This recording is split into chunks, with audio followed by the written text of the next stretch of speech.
Break down this acronym. Sure. BATNA stands for Best Alternative to a Negotiated Agreement. Okay. All right, so today we're tackling one of your requests. Yeah. You want to get a handle on BTNA, pronounced BATNA. BATNA. It kind of sounds like a drink order at a fancy coffee shop. Right. But trust me, it's way more powerful than a double espresso. Absolutely. When you're in any kind of negotiation. I love how BATNA really flips the script on how we think about negotiating. Yeah. It's not about, going in for the kill or anything like that. It's more about really understanding what all your options are, even if the deal that you're hoping for completely falls apart. Yeah. That's where the real magic happens. You start making smarter choices, not just desperate. Think of it as your plan B. What you're going to do if this whole negotiation thing just hits a wall. Right. Knowing your BATNA, I think, makes you way less likely to just cave under pressure. Oh, yeah. Because, hey, you've got options. You're not trapped. Right. And that's really where I think the power comes from. It's not about being a bully or anything. Right. It's about knowing what you're worth and having a fallback plan. So you're negotiating from a position of strength, not desperation. This whole concept comes from that negotiation classic, Getting to Yes, by Roger Fisher and William Murray. Oh, a classic. Yeah. They really nailed it with this idea. Totally. But how do we actually find our own BATNA?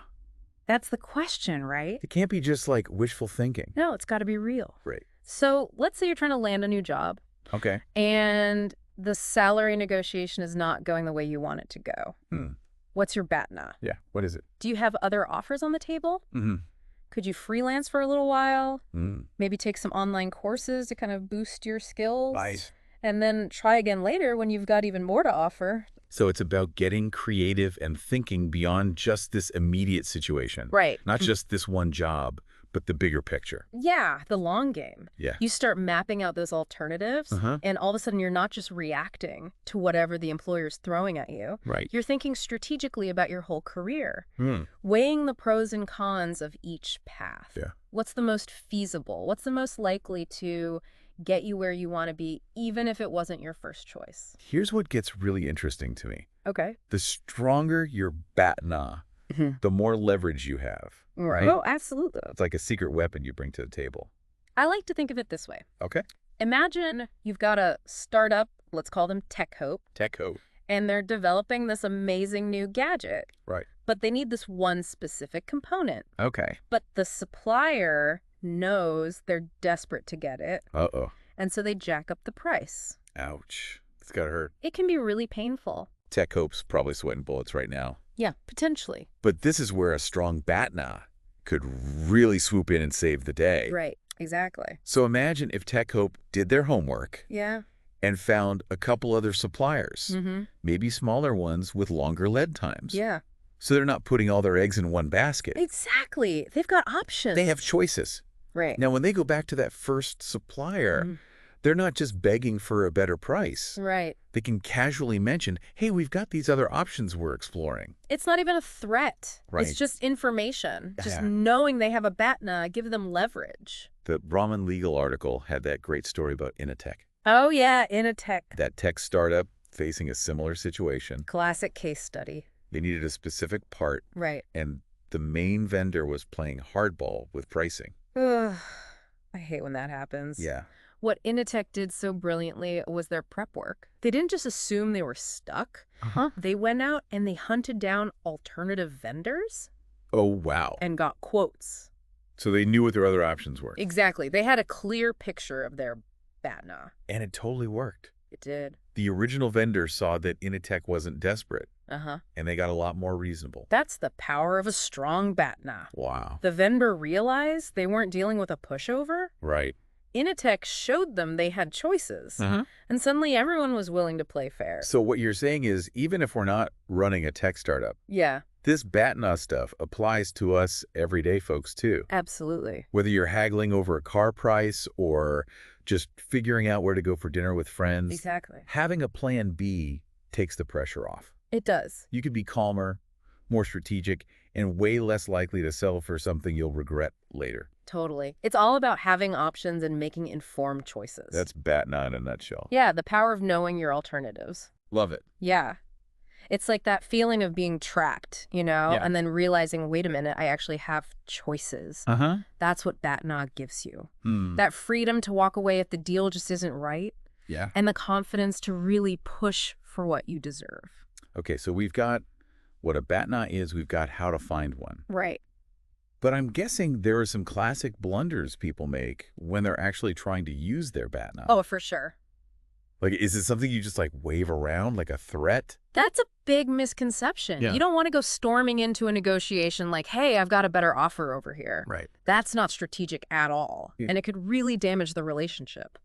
A strong BATNA. It's more like this quiet confidence that you carry with you, not a weapon you're brandishing. Okay, so subtlety is key. Definitely. But how do you actually leverage your BATNA without turning the whole thing into this, like, standoff? Well, it starts with setting your bottom line. What's the absolute least you're willing to accept, knowing what your alternatives are? Your BATNA helps you define that walkaway point. So you know when to walk away. Exactly. And if the offer on the table just doesn't cut it, right, you can politely and professionally say, no, thank you. Knowing you have other options. It's like having that safety net, but you don't actually have to jump into it unless you absolutely have to. Right, a backup plan. And speaking of smart negotiators, the Ramen Legal article also mentioned Jane. Oh, yeah, Jane. That entrepreneur who was raising funds for her e-commerce platform. Such a great example. She not only had a BATNA, she diversified it. She did. Like, brilliantly. So smart. She wasn't just relying on one investor. Right. She had angel investors interested, crowdfunding possibilities. Even grant applications she was working on. So she was playing the field. Yes. Giving herself multiple fallback options. She had a safety net of safety net. I bet that made a difference when she was talking to potential investors. Absolutely. It's like she was saying, hey, I'm in demand. I have choices. Exactly. She was valuable. And I bet the investors noticed. Oh, they definitely did. Nobody wants to miss out on the next big thing. Right. FOMO is real. So her top choice investor, seeing how sought after she was, actually sweetened the deal to lock in that investment. Wow. They didn't want to risk losing her to someone else. That's a BATNA win right there. Yeah. Proof that a strong BATNA can actually attract better offers. It shows you're not just grabbing at any opportunity. Right. You're being selective. You're being strategic. Now, sometimes the best BATNA isn't about getting a better deal. Right. But about knowing when to walk away completely. Sometimes that's the smartest move. Like with the Greenleaf case study from Ramen Legal. Oh, yeah, Greenleaf. That organic food company. Yeah. That was having all those supplier issues. Oh, those delivery headaches. Sounded like a nightmare. Total logistical nightmare. Instead of just complaining, Greenleaf got proactive. They took control. Yeah, they started scouting out alternative suppliers. Yeah. Building relationships. Making sure they had that backup plan. So smart. Their BATNA was like having a parachute ready. Yeah. In case they had to jump out of that bad supplier situation. They were prepared for anything. So when they went back to their main supplier and said, look, we value our partnership, but these problems need to be addressed. Otherwise, we have other options. Things changed pretty quickly. I bet. The supplier must have realized they were about to lose a valuable customer. Nobody wants that. Greenleaf didn't even have to switch suppliers. Wow. Their willingness to walk away their strong BATNA motivated the original supplier to clean up their act, improve deliveries, and even offer better pricing. So their BATNA wasn't about ending the relationship. Right. It was about fixing it. It gave them the leverage to push for those changes. That's the power of a BATNA. It's not just about getting a better deal. It's about protecting yourself from bad ones. It's about knowing your worth and setting boundaries. Exactly. This whole BATNA thing is really eye-opening. It is, isn't it? It's not just about having a backup plan. Right. It's a whole new way of approaching negotiations. It's a game changer. But even if you've got a great BATNA, there's still that human element to negotiation. Oh, absolutely. How do you navigate that without things getting awkward or confrontational? That's where the art of communication comes in. A strong BATNA gives you confidence. But you still need to be tactful. So no dramatic table slamming. Unless you're going for a reality TV show. Right. In most situations, you want to create a collaborative atmosphere, not an adversarial one. How do you strike that balance? Well, instead of saying, if you don't give me this price, I'm going with your competitor, right. You could say something like, we're exploring a few options to make sure we get the best value. So you're implying you have choices. Right. without making it a direct threat. You're just stating the facts. Most reasonable people respond well to that. I guess it's like that old saying, you catch more flies with honey than with vinegar. Exactly. A little diplomacy goes a long way. This is making me think about all the times I've gone into negotiations totally unprepared, just winging it. Oh, we've all been there. Talk about stressful. It's a recipe for disaster. That's why I love this whole BATNA concept. Me too. It takes the guesswork out of the equation. It does. You're not just hoping for the best. No. You're actually shaping the outcome. You're in the driver's seat. So having a BATNA isn't just about getting a better deal. Right. It's about taking control of the situation and knowing you have a plan no matter what happens. It's that feeling of, I got this.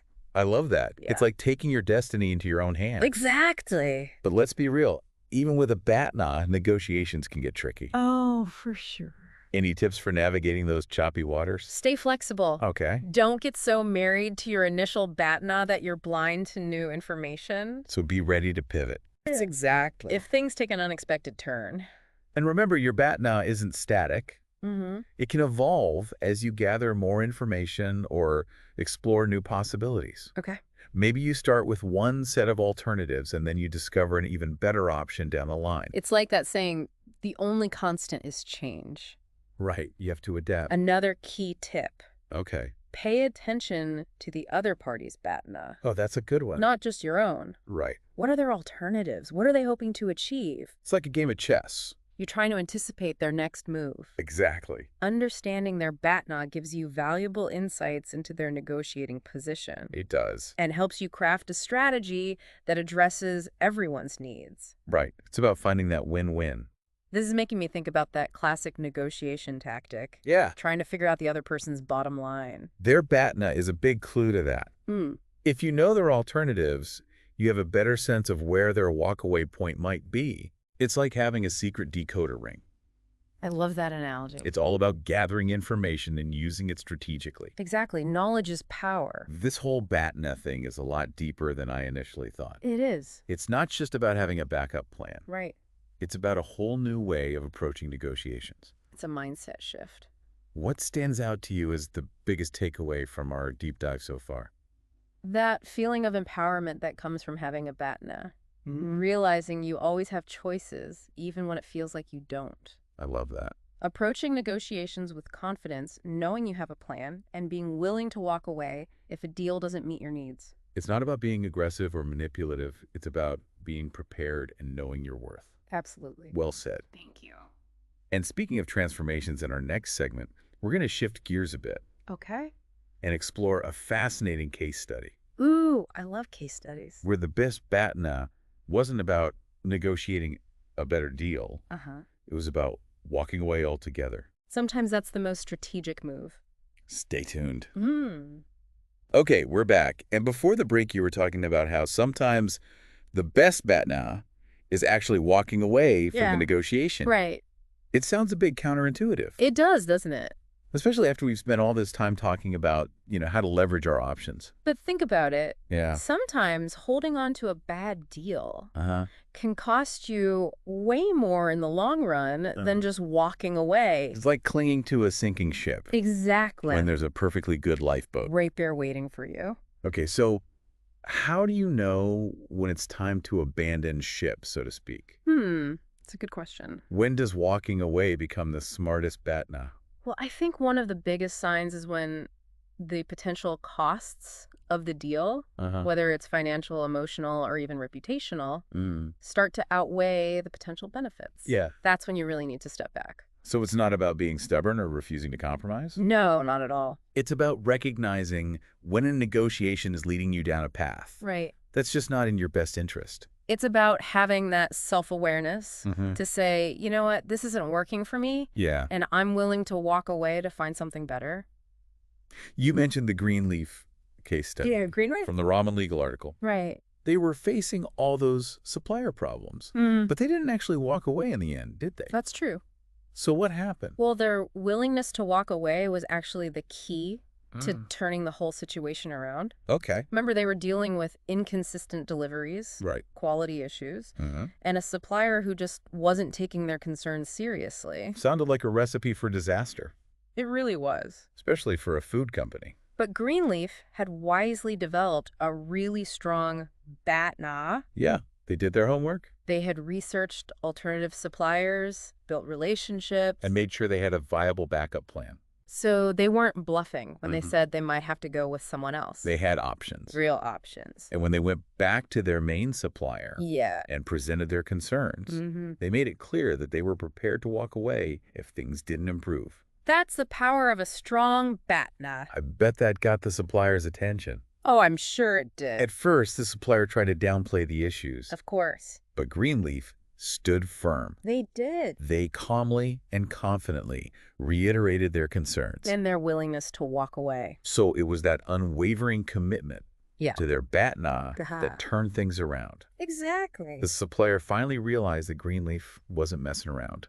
They saw that they had a real alternative. Right. And that they were serious about protecting their interests. And that's when the supplier finally took action. They stepped up. Right. They improved their deliveries. And addressed those quality concerns. In the end, Greenleaf's BATNA, their willingness to walk away, actually saved the relationship. It's amazing how powerful that can be. It is. It's not about being aggressive or threatening. Yeah. It's about having that inner strength. And clarity. To know what you're willing to accept and what you're not. Absolutely. This entire deep dive into BATNA has been a real eye-opener for me. Me too. And I hope for our listeners as well. Yeah, it's really changed the way I think about negotiation. Same here. Not just in business, but in life too. It's given me a whole new perspective. It's all about making informed decisions. Yeah. Protecting your interests and creating win-win situations. So whether you're negotiating a salary, a contract, or even just deciding where to go for dinner. Remember those 3 letters? BATNA. BATNA. Think about your alternatives. Strengthen your position. And know that you always have the power to walk away. If a deal isn't right for you, that's the beauty of a BATNA. Well, that's a wrap on our deep dive into BATNA. It's been a pleasure. We hope you found it valuable. Yeah, thanks for listening. And we'll catch you next time for another insightful exploration. See you then.